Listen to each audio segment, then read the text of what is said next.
Hello बच्चों, let's see this question. The question says an object is placed at a distance u from a concave mirror and its real image is received on a screen placed at a distance v from the mirror.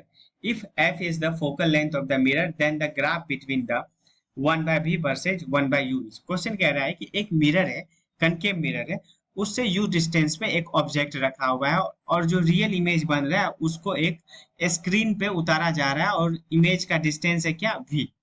अगर mirror concave mirror का focal length f है तो 1 by v और 1 by u के बीच का graph बनाना है।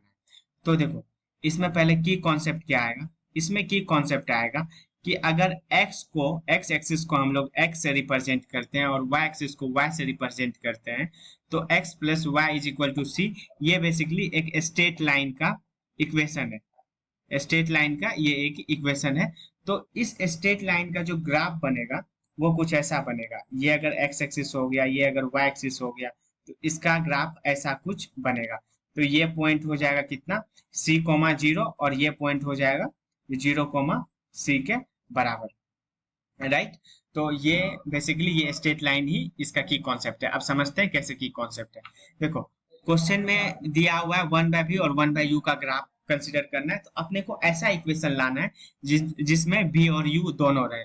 तो mirror का बात हो रहा है तो मिरर फॉर्मूला में क्या होता है ना, मिरर फॉर्मूला में ये दोनों आ जाते हैं v और u, और वो कैसे आते हैं 1 by u plus 1 by v is equal to 1 by f। इसको हम लोग ऐसे लिख सकते हैं 1 by v plus 1 by u is equal to 1 by f।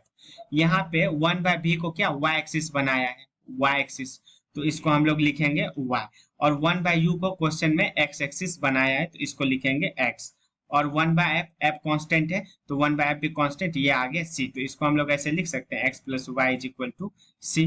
तो x plus Y is equal to C का ग्राफ कैसा था, ऐसा ग्राफ था। तो जो ग्राफ ऐसा होगा वो हो जाएगा इसका सही आंसर। तो ये होगा नहीं, ये होगा नहीं और ये भी नहीं होगा, तो बी का ग्राफ कुछ ऐसा बन रहा है। तो hence option number B is the correct answer. Hope you understood it well. Best of luck.